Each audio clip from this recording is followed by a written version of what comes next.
Welcome, my Phoenix family, to One-Footed Phoenix. This week I started my last semester for finishing my associate's degree, which I am actually really excited about because that has been a very, very long time in the making, and it's finally, hopefully, gonna happen if I can just get through these last couple of classes, which definitely are gonna stretch me like quite a bit. And I know that this next couple of months are probably going to get pretty crazy, so bear with me on my posting schedule, but I'm doing the best I can to keep things pretty consistent. School is something that has never been easy for me, though. Even before the physical pain and the amputation, because of the ADHD and dyslexia that I didn't actually know was a learning disability at the time.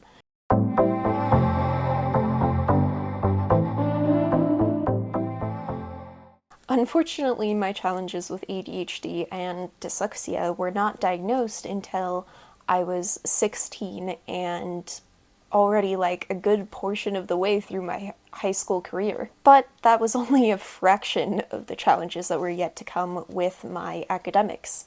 Continuing with my higher education, after the accident and after the amputation is honestly by far the hardest that I've ever had to work in school. The effects of the dyslexia, the ADHD, the chronic pain, the complex regional pain syndrome, all of those things just stacked one on top of the other and made for a compounding effect where each of those things was kind of made worse by another thing. A few years ago, I was nearly forced to completely drop out of college, and this is because my medical challenges and issues had become so severe that I was having a lot of trouble being able to keep up with even just a 3-credit course. And if you consider that the normal full-time rate is about 12 credits and being able to work part-time, yeah, I wasn't doing too hot. There was severe inability to function, and the pain medications and medical treatments for the chronic pain that I was experiencing only added to the brain fog, making it an even more difficult experience to focus and to study. Amputation definitely wasn't my fix-all solution to the problems I was having with complex regional pain syndrome. I still experience pain in my residual limb itself, but I also experience phantom limb pain, which the phantom limb pain is usually a lot more problematic. So today, if you see a lot of my recent videos, you'll see that I'm not always in my prosthetic leg. In fact, the majority of the time I am in my wheelchair. So some of the adaptive tools and technology that I've been using for getting my college education really don't have a whole lot to do with amputation and mobility issues so much as they do with dyslexia and ADHD.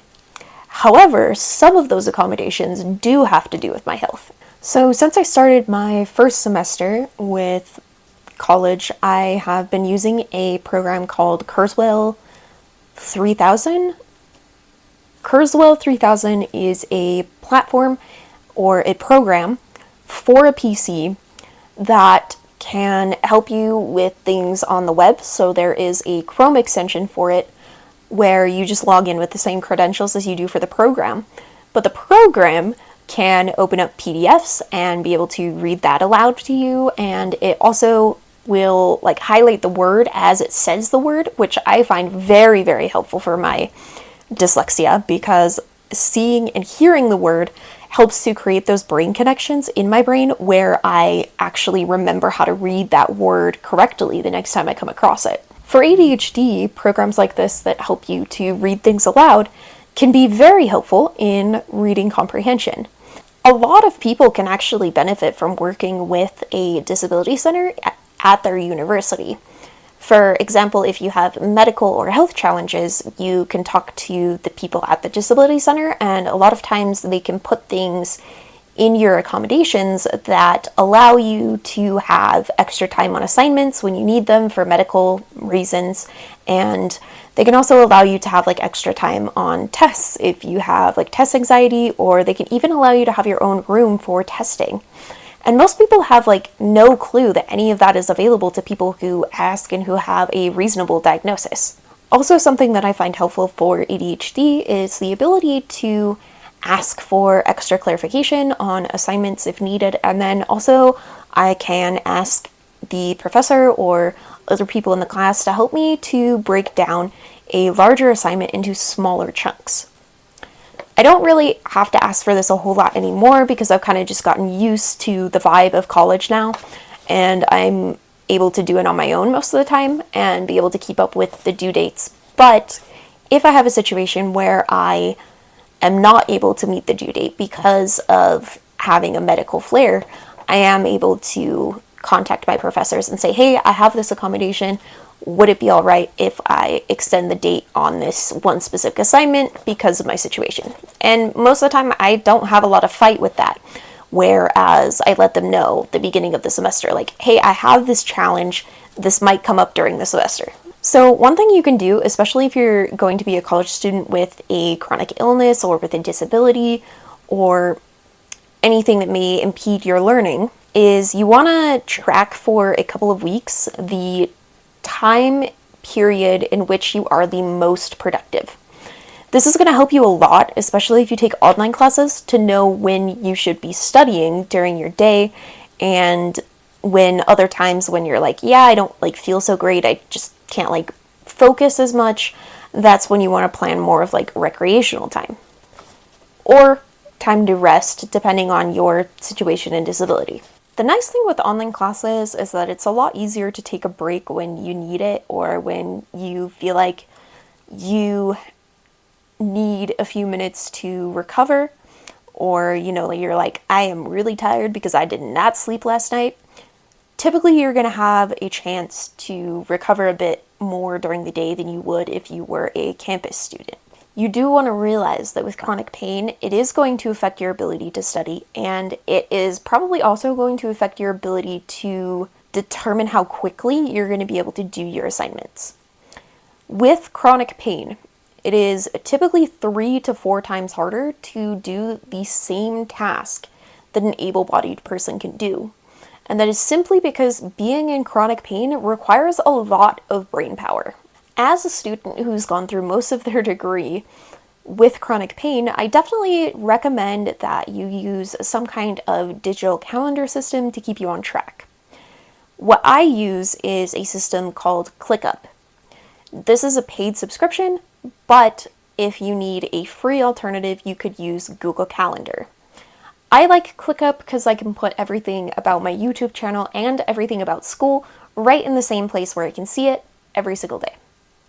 I also have the ability to move tasks to different days. So let's say that like, hey, this thing is due on Wednesday, but like I wanted to finish this part of it today and like I didn't quite finish it yet, so I can move it over to the next day and mark it as a high priority as well to say like, oh, okay, I really need to finish that thing. I also use a color coding system within my digital calendar to remind me what assignments go to which class and also the status or the like phase that I'm in with that assignment. So I have one for like, I'm working on this, it's in progress. I have one for I finished it, and then there's the color code that just tells me what class it's for if I haven't started it yet. So some of you might be asking, okay, how did you stay motivated to like keep working on your degree when you had so much adversity and like so much going on with your health through the last several years? And I would say the biggest thing that has been a motivator for me wanting to get my education has actually been probably my religious beliefs about education just being really important to me as part of what I believe. However, if that's not the case for you, that doesn't mean that like the reason you want to get your education is wrong. It just means you're probably going to have different priorities and different reasons for wanting to get your education. For example, another reason that I really wanted to finish my studies was that I needed to have the skills to be able to build my own business and to learn how to be a better YouTuber.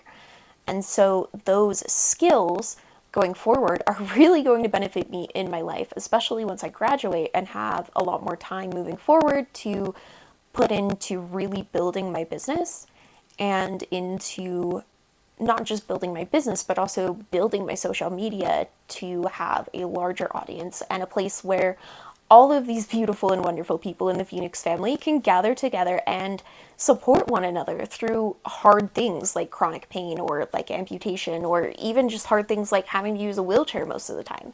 I also find that sometimes having those deadlines of an online course is motivating, especially sometimes for people with ADHD. They find it kind of difficult to get things done on time if they don't have those deadlines like right in front of them. And this is something that I'm learning that I definitely need to be applying more to like my business side of things and more to YouTube, is having those deadlines for myself that are like pretty hardcore, and that like I don't want to miss those unless I'm having medical trouble. Which obviously, sometimes I let you guys know like, hey, I'm having a really rough week and I didn't have the chance to make a video. That's okay. Like that's gonna happen for like all YouTubers, honestly, where they're gonna have something come up and they're not gonna be able to make a video. And it's frustrating to me that the algorithm like punishes people for having to like take a break for their mental health. I can go to school in my PJs like literally anytime I want, and most of the time nobody's gonna care. Now, obviously, if I'm on a video call, there is a dress code for my school, and obviously if I'm on a video call, I'm probably not going to show up in my PJs. But for the vast majority of the time, yeah, like, honestly, I'll log into my class in my pajamas and nobody's going to know the difference, and they're not going to care. So there you have it. There's a few of my tips and tricks to being an online student with chronic pain, and I hope this was helpful for some of you that are considering getting an education or that are considering maybe changing careers because, surprise, life threw you a curveball and now you're an amputee. If you would like to see another One-Footed Phoenix video, click over here, and I'll see you all in the next video. Thank you! Bye!